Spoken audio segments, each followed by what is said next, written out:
welcome to EVS class. I'm your EVS teacher Gurvant Kaur. Today is 6th of February 2021. The day is Saturday. This is for class 4th and 4th B and subject is EVS. You are studying chapter number 13, the A River's Tale, एक नदी की कहानी. In the last video, you have read about journey of a river, how it starts, to which places it goes, from where it goes, and finally in the end where it meets with the sea. हमने पढ़ा नदी कैसे बनती है, किस किस जगह से होकर गुजरती है, पल्यूट कैसे होती है, रिवर का पानी फ्रेश कब होता है और गंदा कब हो जाता है, किस वजह से गंदा होता है, और फाइनली नदी जाकर लास्ट में किस में मिलती है. तो उसके बाद हमने पढ़ा वाटर साइकिल. वाटर साइकिल हमने पढ़ा 3 स्टेप्स होते हैं, इवेपोरेशन, कंडेंसेशन एंड प्रेसिपिटेशन. और इन्हीं 3 स्टेप्स का बार बार अक्कर करना, बार बार रिपीट होना वाटर साइकिल बनाता है. In this video we will going to study about water pollution. Mainly water rivers में होता है, seas में होता है, ponds में होता है. तो water pollution भी river, seas, ponds इन्हीं जगह पे होगा. अब water pollution होता क्या है, इसके reasons क्या है, causes क्या है, इसके effects क्या है और हम कैसे इसको कंट्रोल कर सकते हैं, वो हम इस वीडियो में स्टडी करेंगे. तो let's begin. So what is water pollution? When harmful and toxic waste, जब नुकसानदायक और जहरीले, टॉक्सिक मीन जहरीले, वेस्ट मतलब जो चीज़ें हमें नहीं चाहिए, जिन चीज़ों को हम फेंक चुके होते हैं, कूड़ा करकट, और केमिकल्स, एसिड्स ऐसे जो हमारे लिए हमें नुकसान पहुंचाते हैं, enter water bodies like river, pond, seas, ये पानी में एंटर करते हैं, रिवर्स में, पॉन्ड में, सीज में, एंड कंटामिनेट होता है गला सड़ा देना, किसी चीज़ को ख़राब कर देना, and contaminate the water making it unfit to drink and use by living things.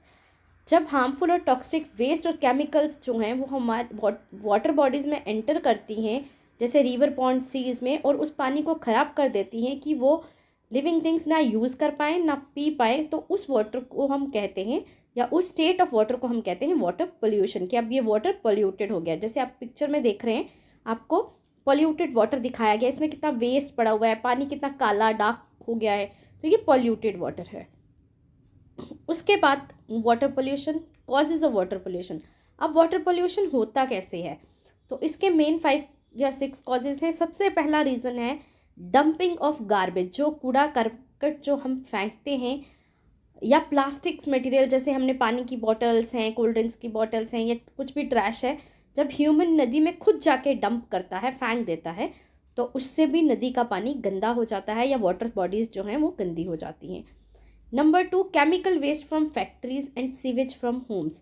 जो फैक्ट्री में जितना भी केमिकल वेस्ट होता है, जो भी फैक्ट्रीज़ में, इंडस्ट्रीज़ में काम होता है, इसका जितना वेस्ट है, जब वो वाटर बॉडीज़ में डंप किया जाता है, प्लस घरों का जितना पानी है, फ्लश का, किचन का, सारा पानी जो है गंदा, वो जब वाटर में डंप किया जाता है, या नालियों का पानी जब अंडरग्राउंड से अंडरग्राउंड ज़मीन से पाइप्स डालकर सीवेज का, नाली, गंदी नालियों का पानी, जब बारिश होती है तो ये नालियाँ भर जाती हैं, ये सारा पानी जब रिवर में या किसी भी वाटर बॉडीज़ में जाता है, तो इसको हम बोलते हैं सीवेज फ्रॉम होम्स. तो ये वाटर को पोल्यूट करता है. Next, washing clothes, utensils and bathing animals in water bodies. जब हम कपड़े धोते हैं तो सर्फ और डिटर्जेंट्स पानी में मिक्स होता है, बर्तन धोते हैं तो फिर अगेन उसका सर्फ, डिटर्जेंट और गंदगी जाती है. और एनिमल्स को जब हम बेथ करते हैं, कई बार उनका जो एक्सक्रीटा होता है, यानी जब वो गोबर वगैरह करते हैं, वो भी पानी में, तो ये सब चीज़ें जो है उस वाटर बॉडी को जिसमें ये सब हो रहा है उसको पोल्यूट करती हैं. उसके बाद है number 4, pesticides and fertilisers from fields. अब क्या होता है, पेस्टिसाइड और फर्टिलाइज़र आपने पढ़ा क्या होता है. पेस्टिसाइड्स कीड़े मारने वाली दवाई, और फर्टिलाइज़र्स खेत की उपजाऊपन, उसकी फर्टिलिटी को बढ़ाने वाला केमिकल्स. जब हम ये खेतों में डालते हैं, तो जो खेत पानी के किसी सोर्स के नज़दीक होते हैं, और जब बारिश वगैरह होती है या इरिगेट किया जाता है, खेतों की सिंचाई की जाती है, तो ये केमिकल्स और पेस्टिसाइड्स वाटर में डिज़ोल्व होकर पास के नदी नालों में, ये जैसे ये आप देख रहे हैं इस पिक्चर में, बहकर पहुंच जाता है. और ये केमिकल्स जो होते हैं ये वाटर बॉडीज़ को ख़राब कर देते हैं, उनको पोल्यूट कर देते हैं. उसके बाद number 5, oil spills from ships. Mostly ये समुद्रों में होता है. जो बड़े बड़े जहाज जो तेल लेकर जाते हैं, या ऑयल टैंक्स लेकर जाते हैं, या उनकी खुद की जो उसमें फ्यूल पड़ता है, जब वो किसी वजह से लीक हो जाता है, ऑयल लीकेज हो जाती है शिप्स से या किसी भी वाटर टैंक सोर्स से किसी भी चीज़ से पानी में, तो उसको बोलते हैं ऑयल स्पिल। और ये ऑयल स्पिल पूरा पानी को, समुद्र के पानी को गंदा कर देता है, और ये बहुत ही हार्मफुल होता है लिविंग ऑर्गेनिजम्स के लिए भी जो पानी में रहते हैं। उसके बाद लास्ट है natural activities like storms and floods. जो हमने पहले पढ़े वो तो सारी ह्यूमन एक्टिविटीज़ थी। अब क्या है, कभी कभी नेचुरल एक्टिविटीज़, नेचुरली भी कुछ ऐसा होता है जैसे तूफान आता है और सब कुछ टूट कर बिखर कर पानी के सोर्सेज में जा गिरता है और पानी को गंदा कर देता है। या फ्लड्स जब आता है तो अपने साथ कुछ भी जो उसके रास्ते में आता है सब कुछ उखाड़ता है, बहाता है, ले जाता है और पानी को पल्यूट करता जाता है। तो ये एक रीज़न भी है पानी के पोल्यूशन को बढ़ाने का। अब है इफ़ेक्ट्स ऑफ वाटर पोल्यूशन। अब हमने पढ़ा कि वाटर पोल्यूशन तो हो गया, अब अगर हम वो पोल्यूटेड वाटर कंज्यूम करते हैं या उसका हम यूज़ करते हैं तो क्या इफ़ेक्ट्स हो सकते हैं या क्या इफ़ेक्ट्स होते हैं उस वाटर पोल्यूशन के। तो नंबर 1 है drinking polluted water can cause water borne diseases. जब हम पोल्यूटेड वाटर को पीते हैं, दूषित पानी को पीते हैं, तो हमें वाटर बॉर्न डिजीज, पानी से उपजने वाली बीमारियां, उनके जर्म्स जो होते हैं वो हमारी बॉडी में एंटर करते हैं और बहुत ही खतरनाक डिजीजेस जैसे कॉलेरा, टाइफाइड, डायरिया, ये डिजीजेस हमें करते हैं। इसके अलावा हेपेटाइटिस बी, जॉन्डिस, ये भी होते हैं, बट 3 मैं यहाँ पे मेंशन कर रही हूँ, cholera, typhoid and diarrhoea. Spellings आप ध्यान से पढ़िएगा। ये डिजीजेस कई बार फैटल भी हो जाती हैं और हमारी बॉडी के लिए भी नुकसानदायक होती है। जैसे ये कॉलेरा, इसके सिम्टम्स दिखाए गए हैं, पेट दर्द, वॉमिटिंग। टाइफाइड में भी लूज मोशन, सिर दर्द, नोजिया, वॉमिटिंग, इरिटेशन और फीवर। डायरिया में भी अगेन जो होता है, पेट दर्द होता है, लूज मोशंस वगैरह हो जाते हैं, वाटर लॉस हो जाता है बॉडी से। तो ये मेन वाटर बॉर्न डिजीजेज हैं ड्यू टू वाटर पोल्यूशन।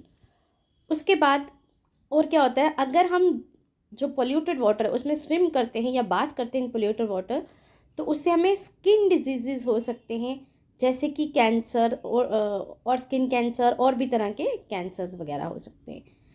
सबसे बड़ा, जब पानी पोल्यूट होगा तो सबसे बड़ा जो कारण होगा कि जितना ज़्यादा पानी पोल्यूट हो जाएगा, दूषित हो जाएगा, तो वो यूज़ करने लायक नहीं रहेगा, वो पीने लायक नहीं रहेगा। तो हमें पीने के पानी की कमी आ जाएगी, shortage of drinking water for human. जितना भी पीने का पानी है वो कम पड़ जाएगा। नंबर 4, अब क्या होता है जब वाटर पोल्यूटेड हो जाता है, जितने भी ये केमिकल्स या पोल्यूटेंट्स हैं, पोल्यूटेंट्स वो चीज़ें जो गंदगी करती हैं पानी के अंदर, जब ये पानी में ऐड ऑन होती हैं तो ये सब ना हीट जनरेटिंग होती हैं, इससे टेम्परेचर बढ़ता है। आपने कभी देखा है जब आप किसी ऐसी ट्रैफिक सिग्नल पे खड़े हो जहाँ पे बहुत भीड़ है, बहुत धुआं बहुत ज़्यादा, वहाँ पे आपको गर्मी ज़्यादा लगती है, शोर में आपको ज़्यादा गर्मी लगती है जब बहुत भीड़ भाड़ होती है। क्यों होती है? क्योंकि पोल्यूशन हमेशा टेम्परेचर को राइज करता है, टेम्परेचर को बढ़ाता है।